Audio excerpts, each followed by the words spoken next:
Welcome to another Sheffield United Way fans forum with myself, Hal, and in a moment you will see Nick. Let's look at the season 21-22, which we'll refer to as this season to avoid any confusion. A quick turnaround, though, as the new season starts earlier than normal due to the Winter World Cup, so not long for Paul Heckingbottom and his staff to get everything in place that they need for another promotion charge. As once again, United failed to return to the top flight at the first time of asking following a relegation. We've given our thoughts before and after every single game this season. So now it's over to you.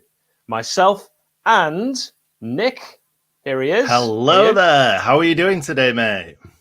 You know me. I'm on the cusp at the moment, aren't I? You are on the cusp, but we'll try and raise your spirits tonight with a load of great fan anecdotes and opinions. Not, and I just burst into tears.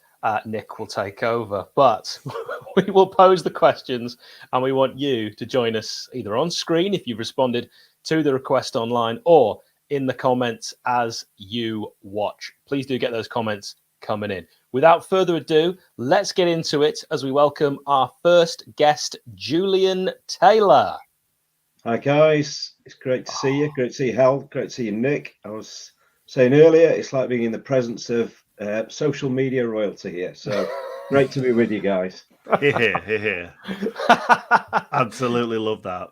Julian, you can come back. So we're going to fire off the first of 4 very difficult questions. Okay. Julian, what were your honest expectations for the championship season at the start? I think you just mentioned, Hal, the failure to return to the Premier League at the first attempt, and that's kind of a trait of Sheffield United's history, isn't it? And I think for me, we came down so badly. Last season was a car crash in many ways, losing Chris Wilder. Hecky came in and did a job, but it just felt like it was one of those seasons that was a bit of a killer, really, and I thought we would have a hangover from it. Now I'm normally a half full kind of guy, but my feeling was we'd do okay, but probably just miss out on the playoffs. That was my feeling before it all kicked off. Was there an actual hangover? Because I don't think we actually know, because obviously Slavisa Jokanovic came in and it didn't quite work. I wonder if there was a little bit of a hangover, a little bit of the fact that the players didn't quite buy into what he was doing, and he was playing plays out of position, playing a different formation to what we were expecting. But what were your honest thoughts about Slav and bringing him in? What did you think to the appointment at the time?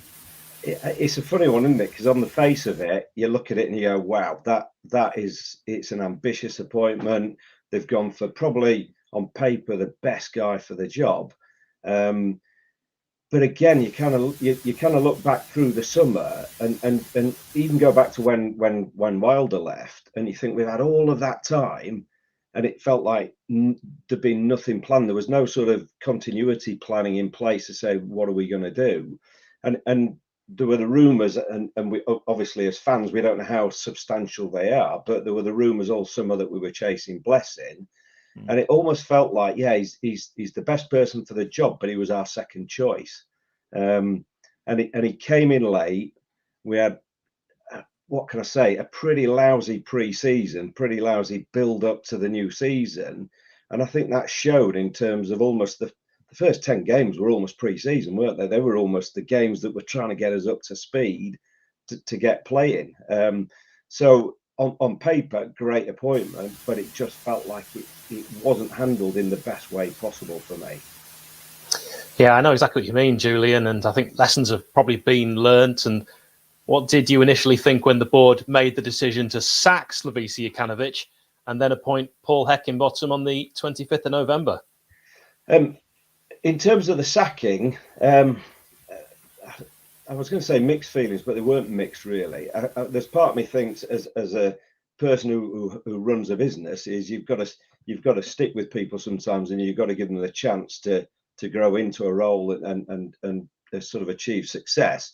But I've got to say, my feeling on the first part of the season was I just felt apathy. I went to games and felt utter apathy. I didn't buy into his interviews. I didn't buy into the football that was being played. And you kind of coming away thinking he doesn't get this club. He just does not understand the ethos of this club. And so when they sacked him, there's again, I go back to the way it was done, because I think that had a big effect on the fans' reaction. That press conference has got to be the biggest car crash in the history of car crash press conferences, because it just sent out the wrong message to the fans in terms of what was happening with the club, where the club was going. But I've got to say, I came round to it pretty quickly when they talked about Jack Lester, they talked about Stuart McCall, and he kind of thought, actually, and don't quote me, this isn't a McCabe quote about Liverpool, but it almost felt a bit boot roomish, didn't it? That actually, let's get behind the scenes a set of people who really get this club, understand the club, and have played for it and know what the fans are looking for. So I came around to it really quickly because of those appointments. I thought they were great appointments. Now, whether that came from Hecky or whether it came from other areas of the club, I don't know.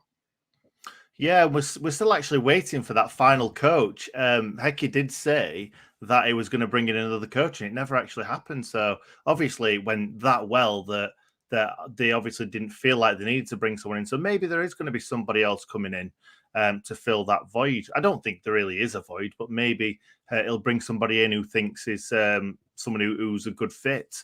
But going on from talking about the decision to sack Slav, what did you think about the decision to not offer David McGoldrick another contract?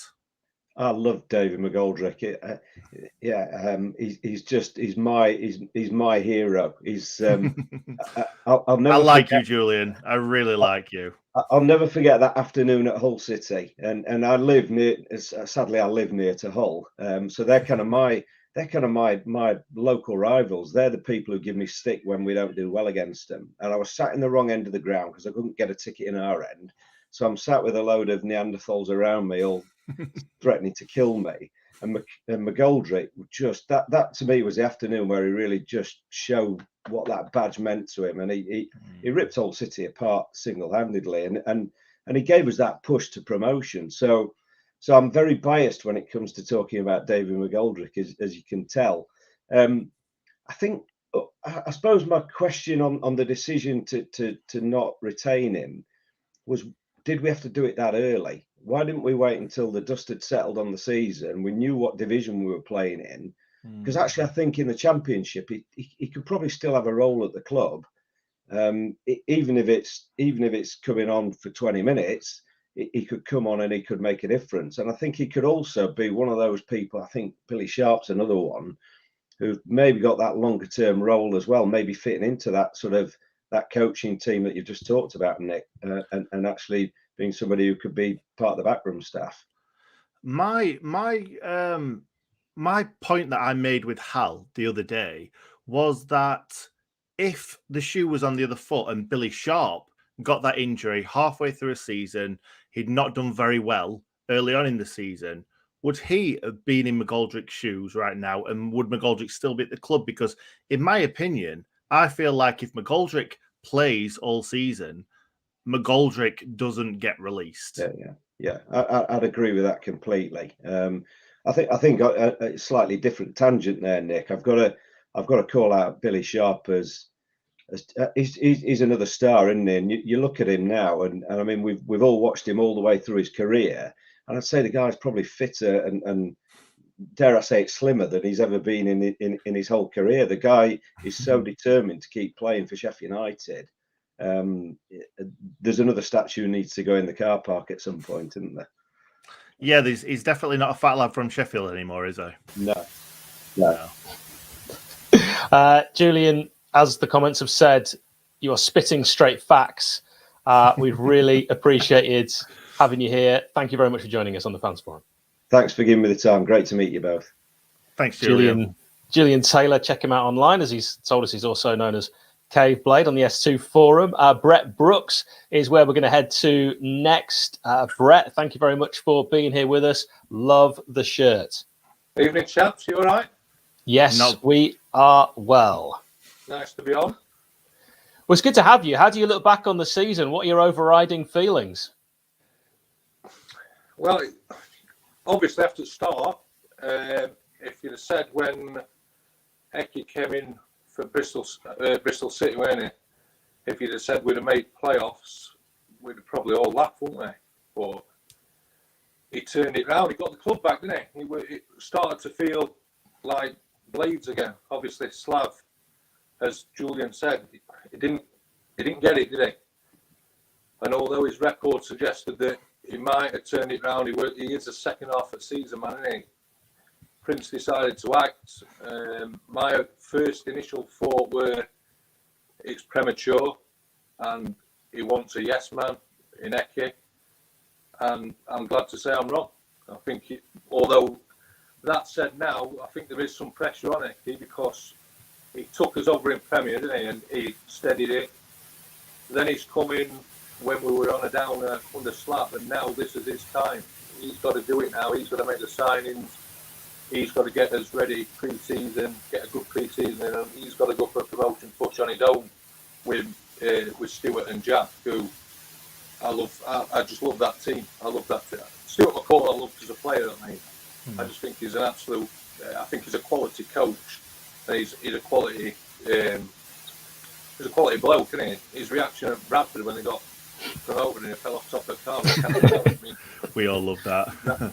Great, isn't it? But the first game, Bristol City at home, I got it round before, and I don't normally go to see early, but Nolan wanted to, and I watched McCall training with defenders, and it were like Sunday League stuff, but they were having a laugh and they were enjoying it, and they all went off hugging each other, and I thought, actually, this could be a good time, and it turned out to be. Yeah, they're certainly a good team, and they certainly know how to motivate a side because we were on our knees, weren't we, under Slav, and then they've all come in and seem to re-galvanise the squad. So it's fantastic to see. And well, now we've had time to process it. What do you make of how the season ended? Typical Blades, weren't it? Penalty shootout. You know, we made it hard for ourselves at Lane. Went to City Ground. Probably a lot of fans who thought they were just going because they got a ticket, really. But then we go and put a performance like that in and deserve to win. Their keeper makes, 2 or 3 top draw saves, one in about 118th minute, went it from Njai. You know, it could have been us there yesterday. But it was just Blades in playoffs, as we expect. You know, we get there and then we just fall. But the overriding thing is if we can keep. I've just watched Bettis's interview.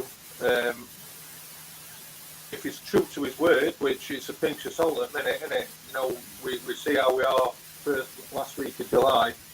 But if he sticks to his word and we don't have to sell, or if we do sell, we put the money back, then you've got to be feeling positive going into the new season that with injuries coming back, a few more youngsters getting some time with first team squad, and we've got a squad to go for it again, because I don't fear what's come up, and in all honesty I don't fear what's come down from Premier League. I don't think they're going to run away with it. I think they're all decent teams. Burnley's model might mean that they have to sell a lot, I don't know, but you don't go to Vicarage Road, Carrow Road, Turf Moor full of dread, do you? You go there thinking, you know, we've got a chance here, whereas some teams that have come down in patch, you think one of them's going to walk it, we're playing for second. But I think this year it's going to be a really open championship as always. But if we keep as players and we keep fit, we've got a chance. I love it. Brett, stick that on the wall. Unfortunately, and don't hate me, your audio isn't great. So for that reason, we're going to thank you, and hopefully we get you on the channel again and get to see you next season. No problem, pal. Thank you. Thank you, Brett. Top man. Good to have Brett on. We are going to bring Alex in as our next guest now, joining us on this fans forum. Please don't forget to pop your thoughts in on the comments. Alex, how are you this evening? Yeah, I'm pretty good. I've had like one technical disaster after another. I was going to provide you a nice little backdrop. I'm out and about, but it's now chucking it down. So I've come in. I've thrown this over all my equipment in the last 10 minutes. So I'm glad you brought me on early, because I'm having audio, video, wireless nightmares everywhere. But thank you very much. Yeah, you are risking it doing that in a public coffee place. other coffee places are also available. Yes, Let's see what the sorry, Wi-Fi is ruined like. that already, haven't I?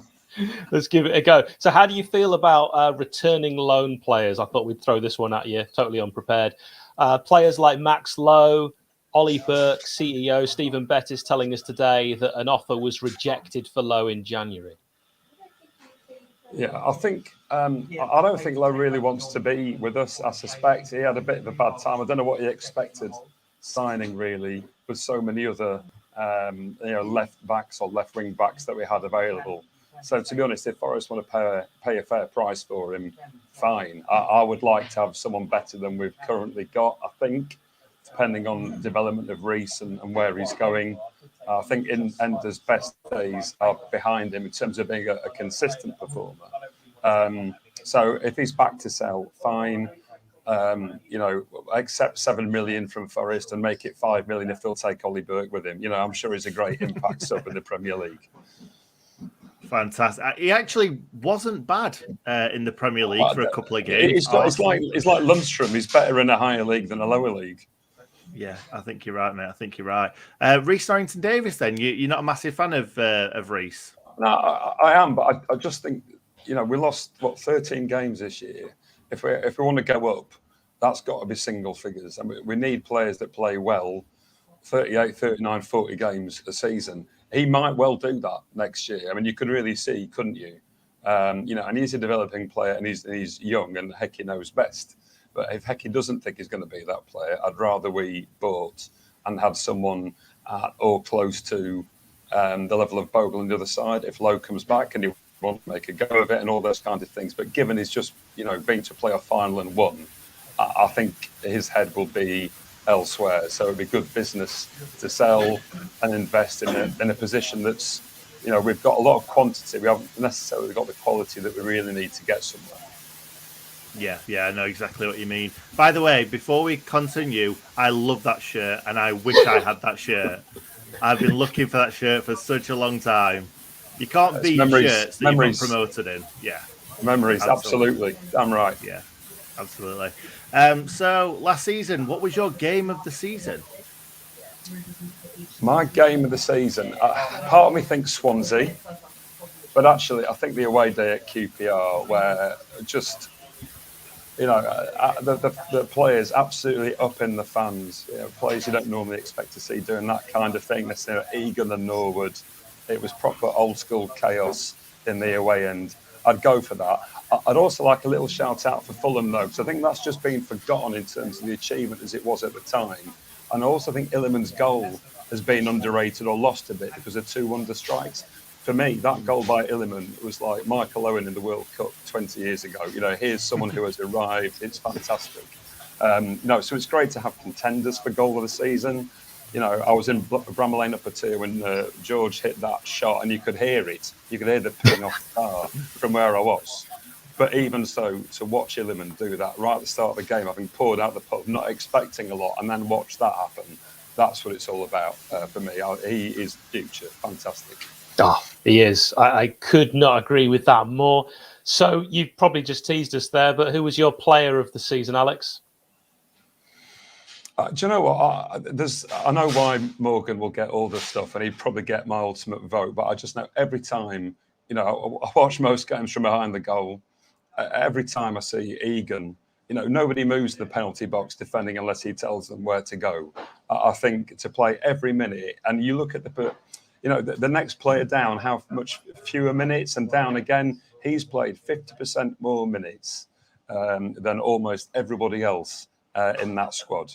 So, that spine of Foderingham, Egan and Norwood has been critical of every game where we have played well this year, and he doesn't get enough. There's a lot when he doesn't have a good game, but you notice it. He's the Rolls-Royce defender we've got. I would miss it a lot if we sold him. Yeah, I quite agree with that. Nick, anything finally to add with Alex? No, I was just going to ask you that question. I was going to say, if we sell him, what do? We need to bring someone in who's kind of just as influential in that role. Where, like you say, I don't realise that as much with Egan, where he tells pit players where to go and stuff like that, because I'm sat on the side. So that's a really good point there. Yeah, his organisation is quality, and the same goes for the attacking ones as well. So Norwood calls the shot; he makes sure it happens. So yeah, just as a leader and as everything throughout his time, he's offered us an awful lot in his time with us, and I hope he's with us to have another crack.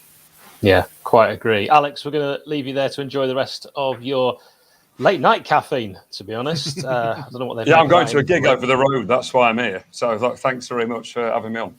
Oh, it's been an absolute pleasure. Thanks very much for joining us, Alex. Thanks, Alex. And hopefully we can get Alex on again in the future. Our next guest is one that you will probably be familiar with on the channel. It is a man actually I enjoyed Queen's Park Rangers away with, which Alex just said was one of his games of the season. It is Ollie. Ollie, how are you? Hi, lads. You all right? Yes, I'm not too bad, thank you. You both all right? I am now. I'm not hearing cafe noise or crackly audio. That's a start, I suppose. That's a start. I would be better, actually, if I'd not just seen my own hair. That's a disaster. Other than that, we'll be fine. It'll be fine. I'll just look fluffy. Just look fluffy. Do you know what? We've never actually spoken before, Ollie, have we? Never. No, we've never spoke before, Nick, apart from, the time. Not in person, anyway. No, obviously, we don't like each other. And things. Yeah, absolutely. How are you doing anyway? Yes, not too bad, I've just spent a weekend sat on my backside watching Stranger Things and pretending that the Championship playoff final weren't happening. And then still managing to get really angry at how bad refs are. So I've really had the worst of all worlds in terms of football. But I'm fine, generally speaking. So you didn't want Forest to go up, is that right? That's a bit right. Well, I'm bitter. I'm a really bitter man. I'd quite like, I think they'll be better. So, there's a positive side that says, they're not going to be in the league next season. Don't have to deal with any of that. And then there's the really bitter side of me that says, no, I don't want you to have anything good. Lose. So, you've got to balance those up. Absolutely, mate. Absolutely. Right, let's talk about United for a second, because obviously that's why we're all here. So this season, I've got an inkling who you're going to say right now. But which player or players surprised you the most this season? Oof. That's a question. Who surprised me the most? Do you want me to give you a little hint? Yeah. Yeah, I think that's the obvious answer. I think we all thought that Jackie's time with us was probably coming to a close, particularly, when we'd had Slav at the start and, we'd not exactly put up any trees. He was being a little bit questionable. But yeah, the way that he's come on the second half of the season has been insane, really, because, all of a sudden he's gone from being somebody that none of us really, I think, would have been thinking about getting that sort of second contract, sort of extend his time with us. And then, suddenly you're thinking, yeah, I'm so happy that we've extended him. I'm really happy he's staying. Because, yeah, he was just brilliant second half of that season. Hal alluded to QPR away. And that moment, it's worth everything for the goal, because that was just fantastic. What a moment for the season. So, yeah, Jackie Longthrow. The one I was going to throw out as well was Njai.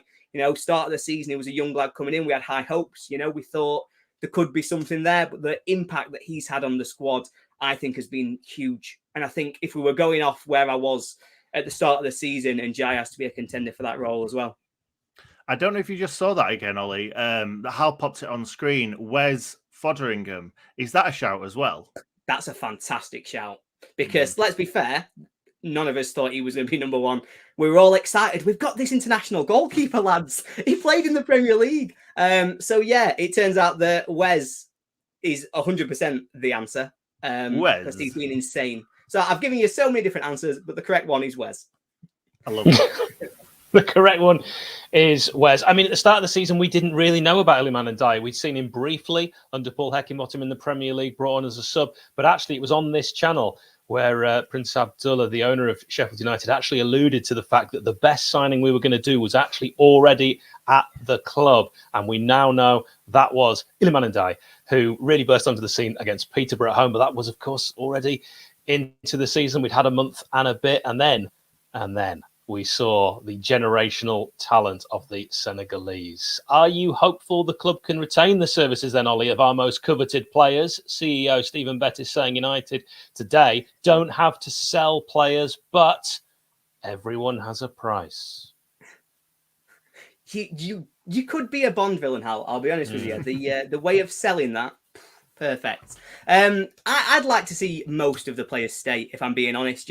It's depending on where we are this summer. Obviously, we've heard Betty speak, says we don't need to sell players. Is that we don't need to sell players in terms of we don't need to sell them for our financial stability? Or is it we don't need to sell players, but the only way we're going to really be recruiting is if we do? And I think that's a really interesting dynamic, because I do think there are areas we need to improve the squad. I think we have got gaps. We've lost a huge player in Morgan Gibbs-White leaving us. And so I'd like to see us keep the majority of the squad, but if some do move on, I heard, we were talking about Max Lowe before. If they're not necessarily going to be first choice for us, if they're in positions where we've got a number of players, it might not be the worst thing to see some of them move on if we can get decent fees. And if that means that we can start to recruit ourselves and maybe improve that 11 that we've got to start the season. Absolutely. Which player or players would you like to see us hold on to the most? So I've already referenced him, and I don't think I've seen any rumours that he's leaving, but Njai is one that I think we have to keep hold of. He's the one that I most think has the highest ceiling in the club. But I also think next season, if we don't have 20 million quid to go out and buy a Morgan Gibbs-White, which clearly we don't, we need someone who can play that number 10 role. We need somebody who's going to be a little bit different, give us maybe a little bit of X factor. And I think Njai can be that player. I think he's the most likely in the squad at the moment that can at least fill some of that void. So he's the one that I'm most wanting us to keep hold of. I think, there's shouts out there. I don't know how we replace Egan if he leaves us. We've been talking before. I think it was Alex had a shout of him being one of our players of the season. And so I think Egan would be a big miss. And then the other one, obviously the big one on everybody's lips will be Sander Berger. I'd like to see him stay. I think, what we've seen from him in the last sort of 3 months of the season, he was really coming into himself, really starting to grow into the team and show us what he can do, which was huge. But given the fees that might be involved, if we were tempted to sell him, is the only reason that he wouldn't be my number one. He can also he's also shown that he can play in different positions as well. I never expected him to be a striker, and when we were playing him and Morgan Gibbs-White up front together, I was thinking the worst, really. But him and Morgan Gibbs-White really showed in that second leg that they can play wherever they want and just show us that they can do that job, because in he was just all over the place. He got stuck in. He didn't let people bully him. It's really looking good for next season. Yeah, I completely agreed. Obviously, if only he could have taken that chance for us right at the death. But we'll not hold it against him. We'll not hold it against him. Don't, because I had to go to the cricket yesterday just so I could avoid any playoff nonsense. I didn't watch the playoff final. The only way I found out who'd won the playoff final was Nick tweeting something Jed Spence had said about Neil Warnock, and then I knew Forest had won. I thought that was we might as well just mention it. Nick, your thoughts? I'm sure quite poor form from Jed Spence. Oh God, yeah, I don't like it. I don't like it any one little bit, because the thing is with him, Neil Warnock came back and he said exactly what I was expecting him to say. He said to him, "You're either a Premier League player or a non-league player," and that is all down to attitude. And his attitude just stinks for me. He's either, to be fair, at Forest, his attitude doesn't stink because he gets stuck in. He does everything that he needs to do, does all the nasty bits, he does all the fantastic bits. But I just feel like if he falls out with a manager, that's him done. And it feels like a bit of Tarat sort of player, where he's fantastic, but at any given moment, he can just be done with a team. So, yeah, I don't like him. I think he's got a very punchable face. Wow. And don't hold back. All right. Same with Brennan Johnson as well. Two of them, they both got punchable faces. Lovely stuff. Glad I brought that up. Now, Ollie, thoughts on the extension of the contracts of Jack Robinson, Ben Osborne for an additional year, along with Billy Sharp and Chris Basham, who will remain at the club until 2024? Well, I think it's good business. We touched on Jackie Longthrow earlier, and I think that is, maybe we weren't all expecting it, but I think we're all now very delighted that he's signed that sort of contract extension. If he can keep going the way he has been next season, I think he'll be a really good player for us. I think it'll be really good to sort of keep him around. So, yeah, that one delighted. Osborne for his utility. I know you love him, Hal, so I'll not do any slander, I promise. But I think keeping him around is really good as well. For that utility, he can play in so many areas, and he always gives you 100%. Regardless of what's happening, where you're at in the squad, he will give you 100%. And I think every club needs a player like that. And so, yeah, very happy for him to stay. And then, club legends, Bash and Billy, extend it as long as they want. They could stay forever. As far as they can stay forever. They'll be at Bramall Lane longer than me, I think. So just keep giving them contracts and that'll be fine. Can I just mention about Ben Osborne, the fact that Stephen Bettis didn't even regard him as a left back? I noticed that. He said we've only got 3, didn't he? Listed Reece Norrington, Davis, Max Lowe, and Ender Stevens. And I think Ben Osborne is actually potentially our best left wing back. Not left back. We saw that against Birmingham the opening day, but left wing back. He's very good bombing down that left hand side, as we saw under Slav when he played him as attacking left winger. The height gives me concern. I think we talked about it before, Hal, but it's the height for me. I know he was obviously at left back against Birmingham when I think it's Collan gets over him very easily. But that's where it concerns me. When you've got to be pushed back, sometimes he's going to have to defend. Deep ball to the back post is such a threat if Osborne is playing there. So I think he's a very good left back cover. I still don't think he would be our first choice. I would also just make the point as well that, saying we've only got 3 left backs is quite a statement. I'm not sure many clubs think, tell you what, just the 3 left backs. Could do with another left back. I don't think, one more. Ollie, that you and I are in any position to talk about another man's height. I'll just say that. I'm sat down. Nobody knows how small I am. And I'm going to maintain that for as long as possible. People who do know me, I'm tiny. But it's fine. I don't challenge Redders at back post. Brilliant. So where do you feel that the club needs to strengthen most this summer, Ollie?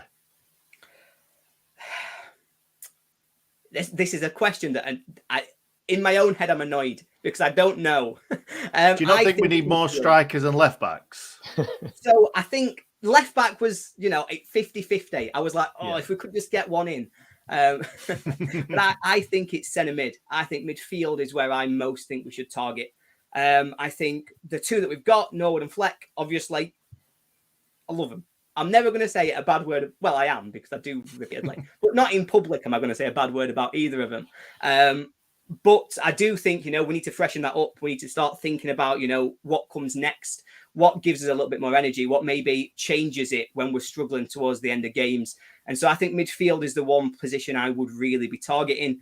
And then we'd be looking at cover in maybe a couple of other places. Right centre back, for example, maybe somebody in for Egan just to make sure we've got that cover in place. Because with Davis leaving, are we a little bit short there? So I think midfield's my main priority, but there is a couple of other places we could do with maybe at least rotation options. All right, Ollie, talking of places, where do you believe the club should be looking for new players this off-season? We throw the hard ones at you. UK, abroad, any names?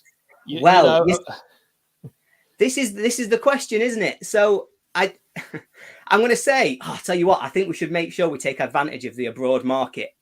And then I'm going to give you a repeated list of people who play in England. So, it's just making sure we balance that. I think there is something to be said, about how teams are getting out of this division. I think those that have done really clever recruitment sometimes do have to look at those foreign markets, see what players you can bring in cheap. Unfortunately, that's not my area of expertise. I think if I was picking, we've been rumoured to be after Joe Rothwell. I think that would be a great addition. I think he'd be fantastic. Scott knows exactly where I'm going next because as much as I like Rothwell, think it's a great idea.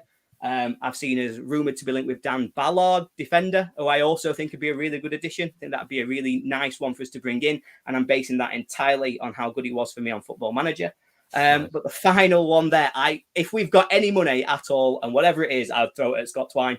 I think he offers something so different. And if we really do want to replace Gibbs, English words. If we really do want to replace Gibbs White and we want to do that with somebody who's got the X factor, who's going to be a little bit special, I think Scott Twine's that man. It's just whether or not, with the competition, with other teams involved, can we get that over?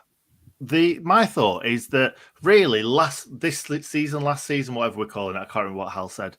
It seemed like it was the season of loans because every team towards the top of the division, us with Gibbs White, Fulham with Harry Wilson, Forest had maybe 1 or 16 loan players. I'm not sure which of them. Every team that kind of went up or did well seemed to have 1 or 2 really, really good loan players from the Premier League.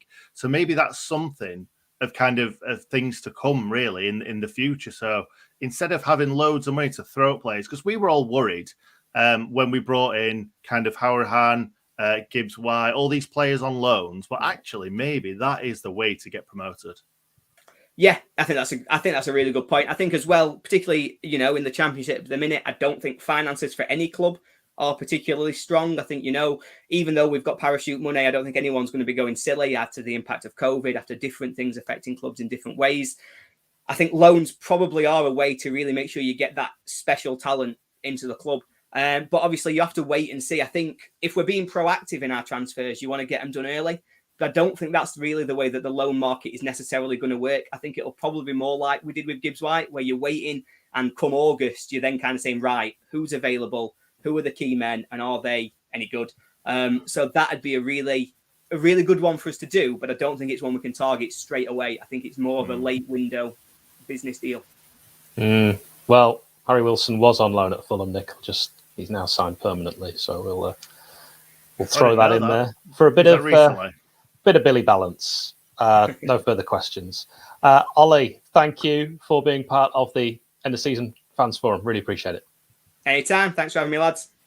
We're going to welcome Simon Howard in next to get Simon's thoughts on this season, as we're calling it. Simon, how are you?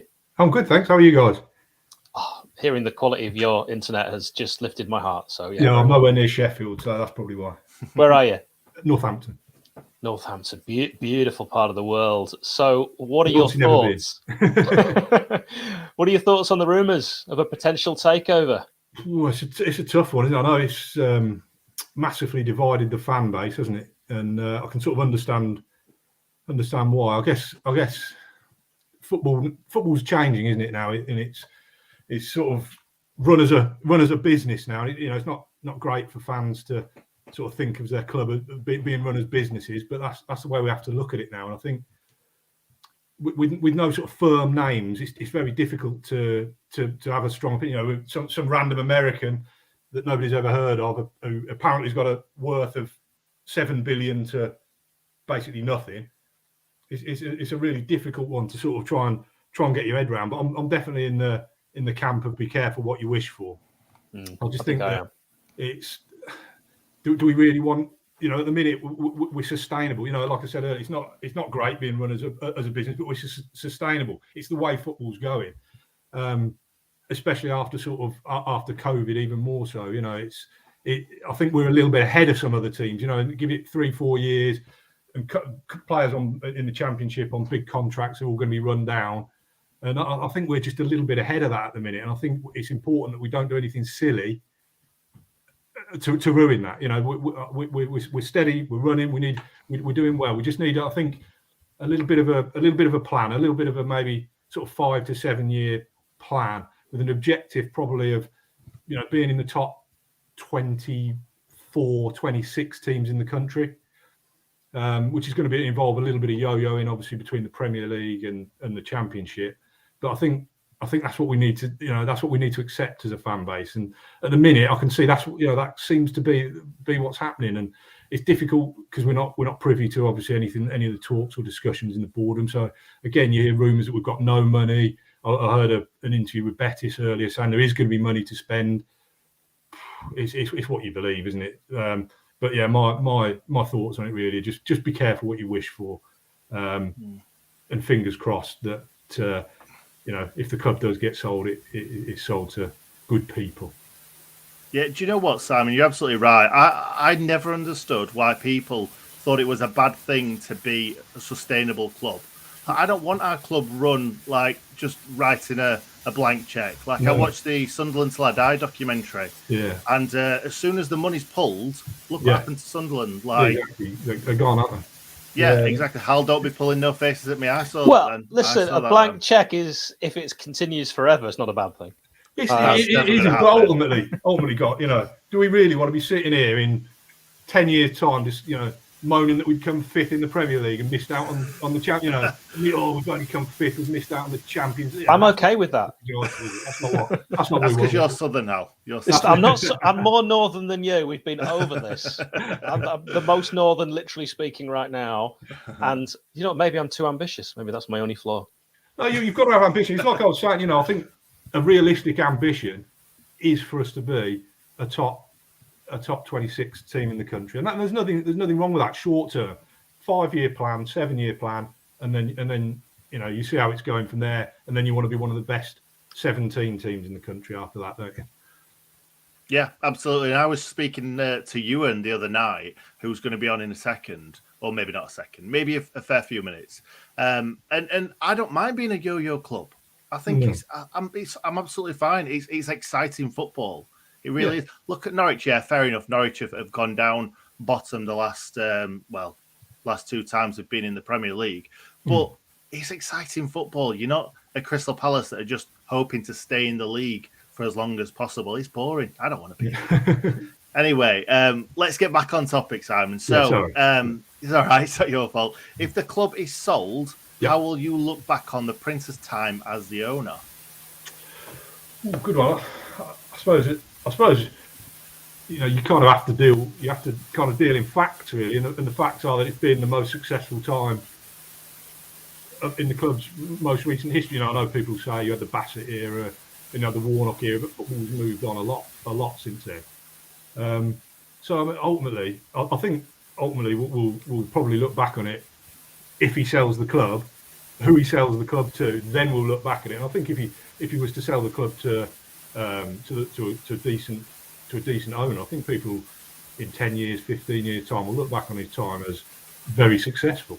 2 years in the Premier, if somebody had come up to you guys 6-7 years ago and said Sheffield United would have spent £15 million plus on 4 different players, you'd have cut you Adam's section, wouldn't you? You wouldn't have thought it was going to happen, and we've done it. We sold a player for £25 million. These things you just wouldn't have thought were going to happen, and like it or lump it, it was under the Prince's guidance. The Prince is in charge of the club. He gave Wilder, whoever it was, the money to go out and buy these players. So I think we'll have to look back at it and say successful.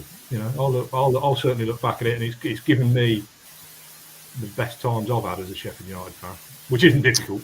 No, it's not difficult, and it's the same for me, and probably Nick as well. That place, 9th that we finished in that first season back in the Premier League, I couldn't have dreamt that. Yeah, memories you'll have. You'll be telling your grandkids about it. It's memories that you'll have forever, isn't it?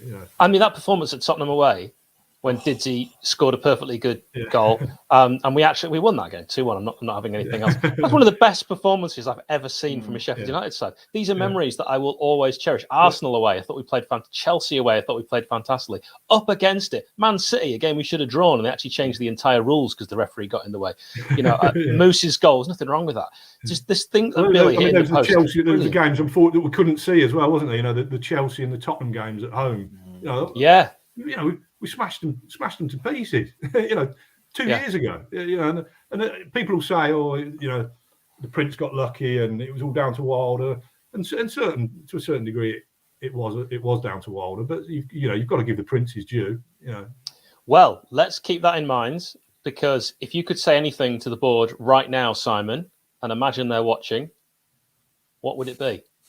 I think to be fair, this is a little bit of a sort of an easy one, really. I think for me, as I touched on earlier, football's a business, and that's fine. He's going to make, if he sells the club now, he's going to make money. But the one thing that I would ask and implore of him is just to think of the fans. I know it's difficult when you're selling a business. Selling Sheffield United will make him for life, But I just want to. If he was listening to this now, I'll just say, please think of the fans. We're the ones that are going to be here in 20, 30, 40 years' time. I've got a 1-year-old and a 5-year-old, and I want them to grow up, stand with them, walking up the Cop to a packed out Bramall Lane. And I'll just say, if you are going to sell it, absolutely fine, but please make sure the custodians of the club are going to take it forward. They're going to, they're not just going to come in, asset strip, sell Bramall Lane. It's not what we want. So it's a simple message. Please consider the fans. Yeah, no leverage takeover, please. I'm not a fan of those. I mean, it kind of gives you nightmares, doesn't it? You sort of see. I mean, we'll yet to see what's going to happen at Burnley, but obviously that was close to being us, wasn't it?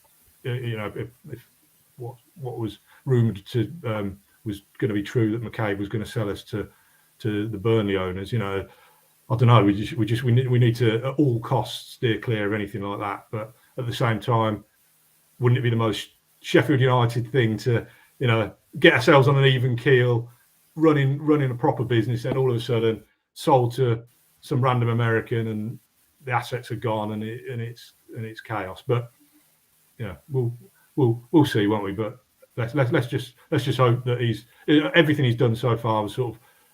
He seems to be a pretty stand-up guy, the Prince, from what I've heard of him in interviews and the sort of the things he's done. So let's sort of see where it goes. Yeah, well, we've spoken to him, haven't we, Hal, on air and off air, and it just seems like he lives and breathes the club now. He just feels like that's what he. It's funny, isn't it, Nick? We can talk to him about anything, and he always brings it back to Sheffield United. Yeah. And that's good, and that's, you know, and so you kind of hope that he does consider, you know, if he is going to sell, like I touched on straight away at the start, if he is going to sell it, he is going to make a lot of money on it, which is absolutely fine because that's what businessmen do, and he's quite clearly a top businessman. But please, just think of the fans. You know, please don't sell us to somebody who's going to asset strip us, and you know, I don't know, it worries me, lads. In all honesty, it does worry me a bit. Yeah, every time you say "please think of the fans," it just reminded me of The Simpsons. Please think of the children. Well, every time you said that. I also just want to do a little bit of balance again because I know what people are like in, you know, the internet, and that fad isn't going to blow over. That yes, we have interviewed the owner of the club, and that's because he's the owner of the club. So we would try and interview whoever the owner of the club is now, or maybe in the future. And I've also had the pleasure of speaking to Chris Wilder. So don't for any second think that just when we interview people, we automatically take their side. We just want to hear what people have to say. No, that's you know, obviously listen to you, got to kind of know where you. But like I said right at the start, I think the fan base is completely divided on the Prince, and I get it. It is. I get it. That happens, I think, with every football club. I know Man City fans who aren't happy with their ownership. So it happens at every football club. Well, look at Man United. You know, they're all crying about that. They've spent 100 million on Jadon Sancho. You know, and they're whinging it. They're bored, and what are you doing? Problems to have. No. Yeah, tough at the top. Yeah, so we'll move on from saying about what you would say to the board. If you had a chance to say something to Paul Heckingbottom and his backroom staff, what would that be? That would be, I think, top job so far. To be fair, top job. You know, he came in at a tough time, and he's sort of had to bring the fans back. You know, like we had over the, you know, the best part of the relationship the fans had with the players was part of what made that so special, I think. And obviously when Wilder went, it all got a bit, and obviously the sort of the relegation season, and then Slav coming in that didn't work.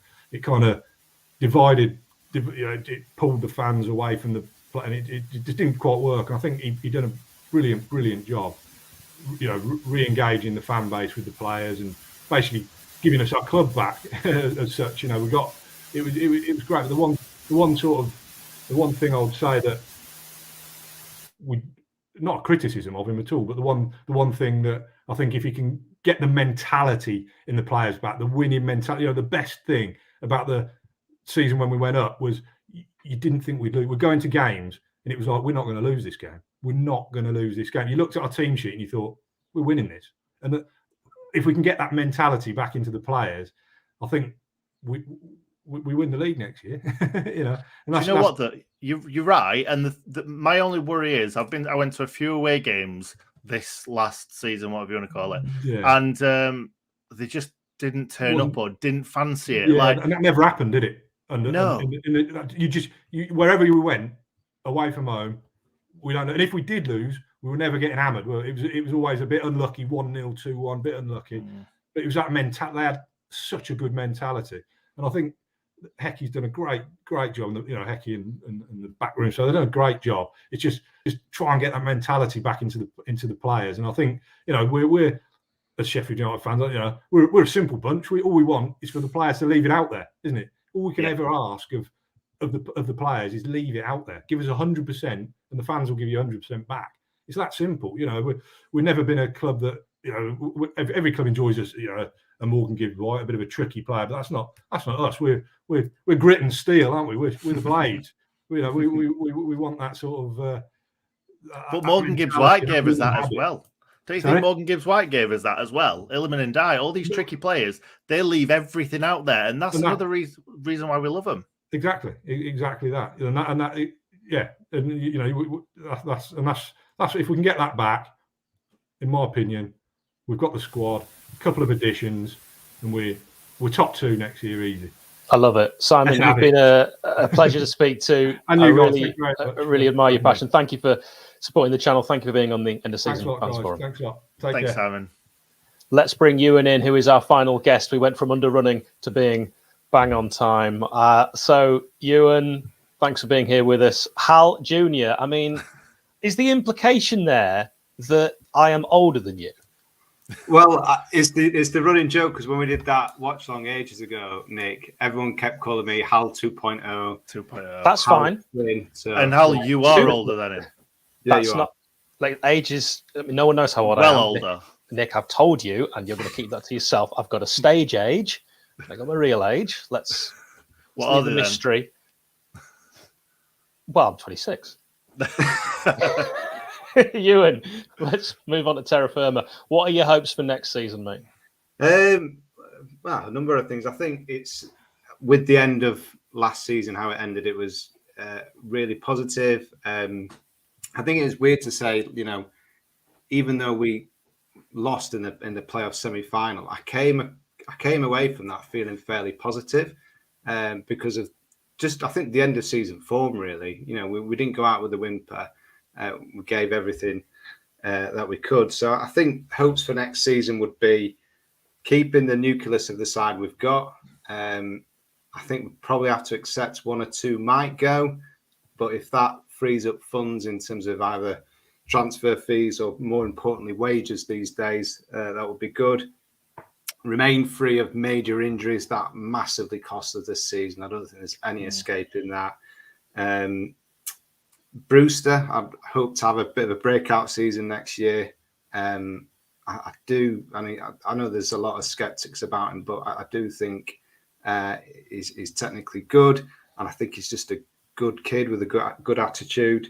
I think just maintaining the positive front foot style of play, and hope for that to continue, and just hope to make Bramall Lane a fortress again. I think if we get Bramall Lane a fortress like we do year in, year out, then you're in for a good season. Yeah, and I think really we did last season, didn't we? We made it a fortress after Slavlen left, if you like. Yeah. So hopefully just carry that on and build on our good away form towards the end of the season. Obviously, we won our last 2 away games after not winning an away game in about 4 months, something like that. Something that you just said then, I'd like to touch on about, you said if players go and frees up some money for other players, is there any players that are worth a bit? And we all know the players that are worth a bit, Sander, Egan, all those players. Is there any ones that you wouldn't mind going if it meant that we reinvested that in other positions? That's a tough question to ask. It is, because you're probably looking at, because I was touching upon that sort of core, that nucleus of your side. And you're probably looking at shifting one of them. So, are you shifting on Fleck? Are you shifting on Baldock? Are you shifting on Egan? It's players like that. It's a catch-22. It's not just about how much they're worth, is it? It's how much they're on as well, because the likes of Fleck will have been given a bumper contract going into the Premier League and then obviously staying there as well. He's going to have some high wages. Well, yeah, I mean, even because his wage will have come down when we got relegated, but even still, it'll still be a high wage. Yes, so I think that's where we've come unstuck, haven't we, recently, in not being able to offer players good salaries. I think someone mentioned earlier, because I'm going to just try and skirt away from the question of... Don't tell me that. Don't tell me that, because I'll only ask it you again. I know, but I think in terms of bringing someone on...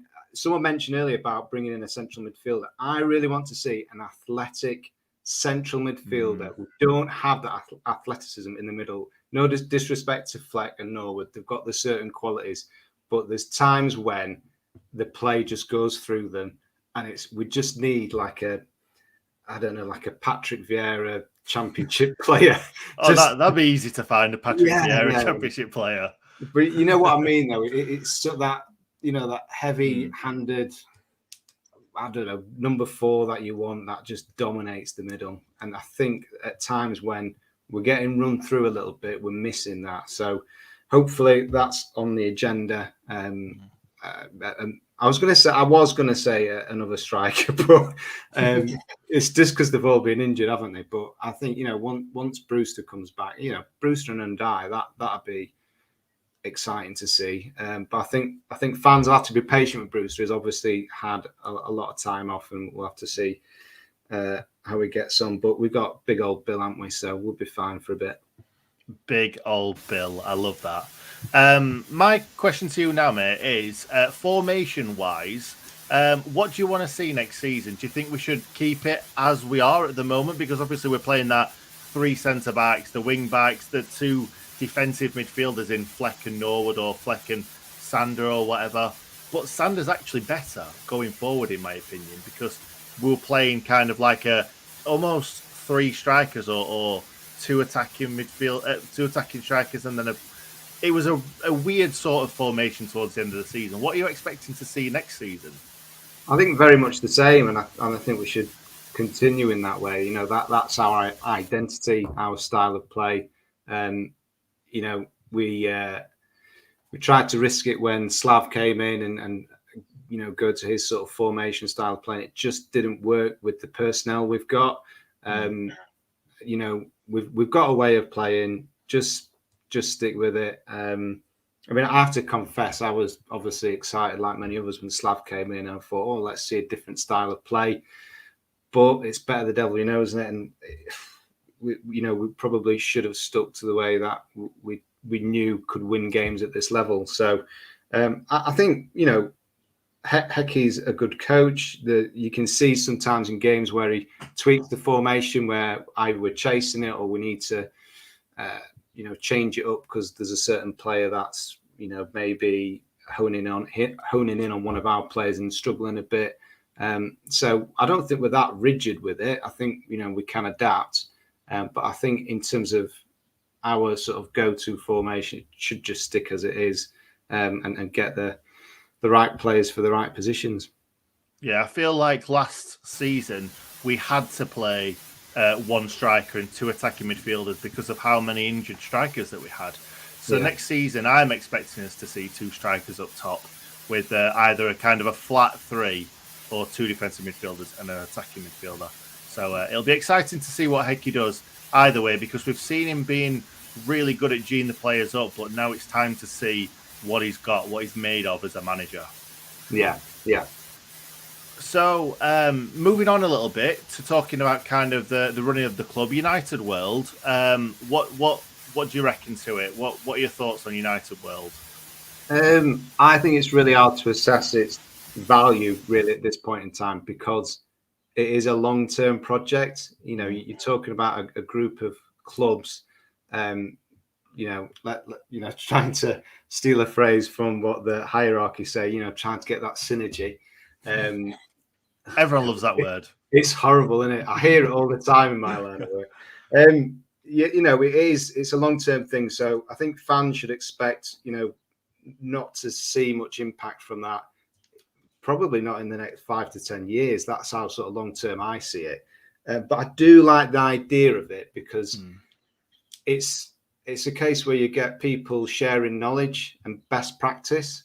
So for instance, in the line of work I do, we've merged with different firms. You get access to people who've been doing stuff for years and they've got different experiences and stuff. And it's the same here. You've got coaches from different cultures and backgrounds, different styles. And I mean, I hope, and this will lead on to my next point, that there is that sort of regular input where that they share these ideas on certain platforms and speak to one another, because that's where the benefit comes from, having that network. And I think, just leading on to my next point about it, is we've never really been told in some detail about what this plan is that Duran Siracusa mentioned at that infamous press conference when Slav got sacked. I mean, I appreciate they don't want to go into the finer detail of it, but I think just some sort of inkling as to, where they see things going. I think the fans are still in a bit in the dark about the long-term ideas with the United World. So I think it's more on the club more on the United World board just to give a bit more feedback on that, just so we're all a bit clearer as to its intentions. But I do think it's a good project, and I think it's just one we just have to not pay too much heed or attention to at the minute. I think everyone loves talking about United World and hating on it, but let's be honest, if we had the money, we would love to own loads of football clubs, wouldn't we? And what you've just said exactly is, I think, the idea of what United World is all about, sharing information and hopefully kind of sharing players as well, trying to get everybody kind of that step up. So I think it's a good idea. Whether, like you say, it's a long-term project, whether it's in the best interest of Sheffield United, we'll maybe see in a few years' time. Yeah. Ewan, thank you so much for joining us. Really appreciate it. We're going to leave it there. Thank you, all of you who joined us on screen, and for those of you watching, we really appreciate your feedback and support. Up the Blades, and we will see you next time. Thank you very much for watching.